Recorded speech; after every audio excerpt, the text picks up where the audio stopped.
What is up, people of the multiverse? Welcome back to a brand new Crisis on Infinite Earths trailer breakdown. Now, I believe this is the final trailer for the 2-hour finale, returning on just Tuesday, January 14th. Now, I believe this was uploaded by Stephen Amell himself yesterday, so I wanted to go over this, just go over everything brand new in it, and then, yeah, just break it down in general. So first of all, of course, I'm going to play the trailer, and then we'll get into this.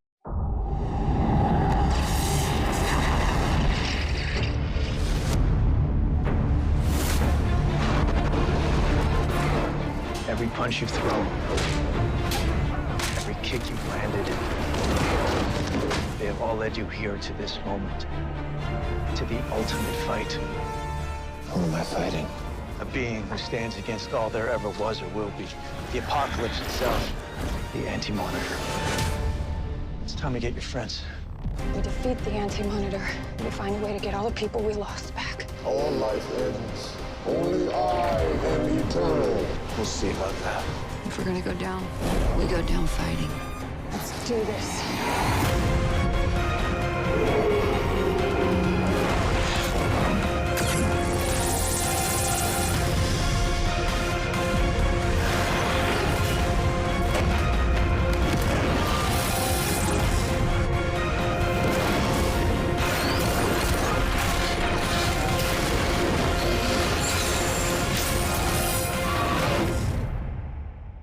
Is this what all the crossovers are like?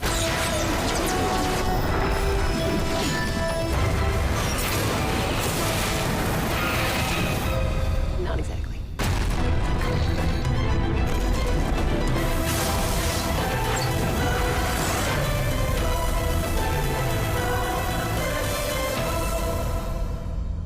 Now, straight off the bat, I don't want this to be taken in a negative way at all. Like, I'm looking forward to the last two parts of this crossover, but out of all of the trailers, this one probably was my least favorite. I don't know if it's just the other ones felt a little bit more hypey. I mean, this one definitely set up the finale, I feel, but I don't know, maybe it's just, I don't know how to explain it. I just feel like it hasn't got me as good as the other trailers did. Doesn't mean I'm not excited for the final battle. There are some pretty damn awesome scenes in this trailer, but there's just something about it that just didn't captivate me like the other trailers did. I mean, this hasn't been uploaded on the CW official channel. I think that this is a different feeling trailer as it is, but yeah, I know they didn't want to show massively too much as it was because of spoilers, even though we can see Earth is back, there's the final battle and all of that stuff. Of course, it's not like we weren't going to get the return of a planet, but you know what I mean. I would love to know if any of you feel the same way. As I said, I don't mean that in a mega negative light. I would just love to know if any of you felt like, yeah, that was okay, but you know, I'm just going to wait till the crossover. It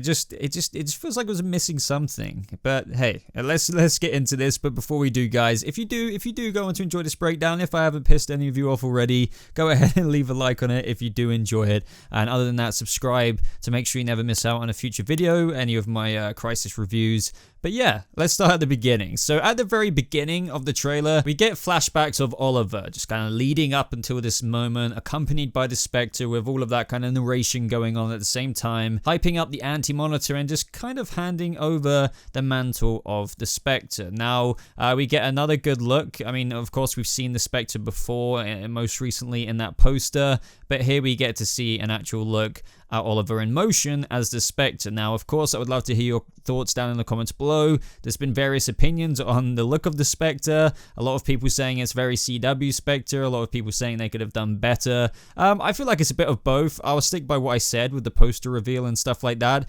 I don't think it's awful. I just don't think it's great. I think it's cool to a degree, but I just don't think it's overwhelming. I guess it's fitting for this adaptation. I feel like that they could have done a bit more with the actual look of Oliver, even though he has got the cloak, but that's just about it, I would say, and I think that's wherein most people's problems lie. But other than that, I'm going to enjoy it for what it is, and you know, he looks fitting at the end of the day for what it is, and I guess what they just need it to be for this crossover. This is when we see a lot, and actually I don't think that's accurate, we see a huge amount of shadow demons arriving on Earth, I guess. I mean, you know, as I said at the beginning, it's not like we didn't know that we would be getting an Earth back, you know, with the merging and everything that goes on in the Crisis storylines. At the same time, I bet there's a serious amount of spoilers that they didn't drop, just for anyone who may be complaining about some stuff. In terms of a final trailer, I don't think that there's too much that they couldn't have shown without giving some things away, and I guess they just gave away the most obvious things, so fair enough there. Now this is where we hear the Spectre say to the new Spectre, if you will, time to go get your friends. And just like what I thought from all of the other promotional material, the promotional photos, this is where we see the Paragons stuck at the vanishing point looking at something or someone, or should I say something else, and that is none other than Oliver Queen as the Spectre. I just felt like, yeah, like they could have been looking at Ryan Choi in those promo photos, but no, it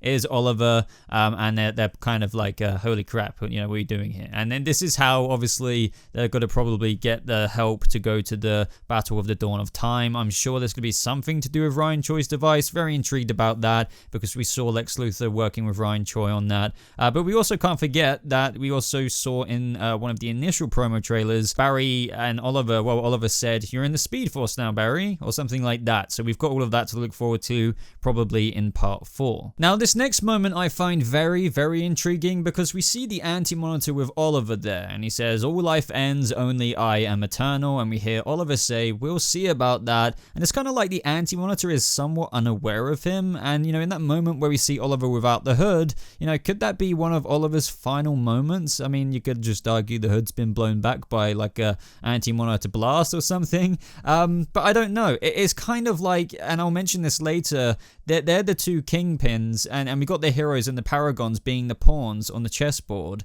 But it's just like, yeah, I don't know. It's like, is he aware of him? Maybe he is. Maybe, you know, the Spectre's so powerful, it's just more about watching this battle unfold. It just feels like there's something more going on here than what the trailer lets off. And we can kind of see that in this shot here. As I said, it kind of reminds me with Oliver standing behind Kara, as if he's, you know, playing chess with the Anti-Monitor, sending all of those heroes in, as she says, it's time to do this. Now, interestingly, in this scene, we can see that Supergirl is saving someone. I'm not exactly entirely sure where this location is, but as for the person, I would have to say that matches up to Ryan Choi from what we've seen him wearing already. Now, speaking of Supergirl though, we see that she's actually facing off against Lex Luthor here. Now, this trailer as well is quite blurry. It's not like mega HD, but we can tell that this is Kara using her heat vision against Lex Luthor. Now, it's not really entirely surprising that Lex would maybe try, even though he doesn't want the world to end, and it's kind of like a temporary alliance there. I suppose if he could get rid of a Kryptonian at the same time, he will take that chance. But another thing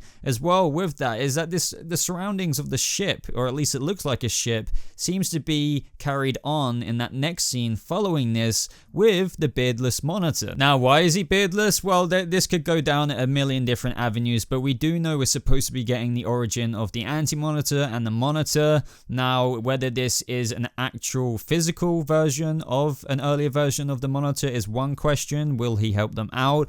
Or is it just a separate part of the episode where we get to see the history of, obviously, Mar-Novu before he became the person we met in Elseworlds and now Crisis on Infinite Earths? I'm leaning more towards actually being an earlier version of Mar-Novu, just judging by the fact that we see Lex and Kara on this same ship. You could argue it's at a future point in time, but hey, we're just gonna have to wait and see. Now, this moment here where we see Barry getting blasted back, my best guess is that it's just a segment or a continuation of that moment of where Oliver said, you know, you're in the Speed Force, Barry. It's obviously hard to tell exactly what's going on in this scene, but we see that the room and all of its objects seem to be kind of flying away, and he's getting launched back in a similar fashion to how he did in that first promo. So maybe it's one of his attempts to get out the vanishing point. Now, this is where we get another glimpse of what I believe is the final standoff. Now, this bit's interesting with the Shadow Demon entering this room. Now, if you slow it down enough, and maybe I am in this video, it does look like to the left that is like a crib possibly with some kind of baby equipment, I guess you would say, or just stuff for kids. So it could be something to do with a baby version of Mia Smoke. Who knows, honestly, as to how that fits in. We get some more scenes with Black Lightning, Killer Frost. I'm looking forward to see more of Black Lightning, to be honest, just interact with the Arrowverse characters. That was a big score with the fandom with his first appearance in the last part of Crisis on Infinite Earths. He was just great, and that ending moment with Barry, just with them like kind of shaking hands, was just fantastic. And now this moment with Ray, I know I said in a previous video, I kind of want him to die if he's leaving. I mean that in the best way, if that even makes sense. I just want him to go out with a really emotionally kind of impactful death. I mean, that doesn't mean he's going to die, but I just feel like that would be good. I don't know. I'm one of those people who kind of wants that to happen, so it serves for this really feelsy moment. Just think of Martin Stein, how that was a really feelsy moment. I want that to happen with Ray, so Ryan Choi can kind of take that mantle on. Now, also in a very similar shot to the Elseworlds crossover, where Oliver didn't really have as much hair here in this scene, he's firing an arrow, and it looks like it's imbued with something of a similar nature to like maybe take down someone like the Anti-Monitor. I mean, I could be wrong about that. I mean, he's in his arrow costume, so it doesn't fully mega make sense there. I mean, I could be mistaking this for maybe some reused footage from a previous season of something, but I don't think I am. Would love to hear everyone's theories about that. And then the trailer just kind of ends with this kind of bubble shockwave from the Anti-Monitor absolutely obliterating all of the heroes, which is kind of cool because I actually remember the set photos and videos coming out of this moment being filmed, which of course didn't look nearly as cool as what it does here. But that's the trailer. I mean, as I said, it just felt like a cool trailer for me personally. It didn't get my hype levels like climbing to the sky for its return. I don't really have a good reason for you as to why I feel that way, other than what I've already said. It just doesn't feel profoundly hype level for me, but I know there's plenty of you guys down in the comments who will probably say, oh my god, this really got me excited. But let me know what your most favorite thing in the trailer was. Was it Oliver? Either way, I would love to hear your thoughts on everything. If you would like to talk about it further with me, I do have a Discord server, so be sure to join that if you want to just kind of chat about it even more. But other than that, everyone, like this video if you did enjoy it. Subscribe if you're brand new so you don't miss out on any of my Crisis reviews or any of my other videos on this channel. But thank you so much for watching. I hope you have a lovely rest of your day, and I'll see you all in the next video. Goodbye.